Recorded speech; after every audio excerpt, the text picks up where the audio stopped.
योजनांमध्ये दिरंगाई अजिबात सहन केली जाणार नाही। आता दर आठवड्याला प्रगतीचा आढावा। CEO कुशल जैन। जिल्ह्यातील घरकुल योजनांच्या अंमलबजावणीत कोणत्याही प्रकारची दिरंगाई आता खपवून घेतली जाणार नाही, असा स्पष्ट इशारा जिल्हा परिषदेचे मुख्य कार्यकारी अधिकारी कुशल जैन यांनी दिला आहे।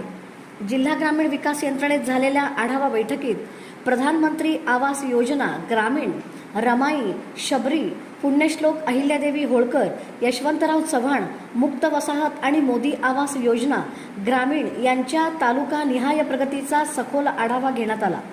प्रलंबित प्रकरणे, हप्ते वितरण, अपूर्ण घरकुले आणि लाभार्थ्यांच्या अडचणींवर चर्चा करत प्रत्येक प्रकरण तातडीने निकाली काढून निर्धारित उद्दिष्टे वेळेत पूर्ण करण्याचे आदेश संबंधित अधिकाऱ्यांना देण्यात आले। यापुढे दर आठवड्याला घरकुल योजनांच्या प्रगती आढावा घेतला जाणार असून हलगर्जीपणा करणाऱ्या अधिकाऱ्यांची जबाबदारी निश्चित केली जाणार आहे। लाभार्थ्यांना वेळेत घरकुलाचा लाभ मिळावा यासाठी सर्व यंत्रणांनी समन्वयाने काम करण्याच्या सूचनाही देण्यात आल्या। या बैठकीला प्रकल्प संचालक चंद्रशेखर जगताप आणि जिल्ह्यातील सर्व तालुक्यांचे गटविकास अधिकारी उपस्थित होते।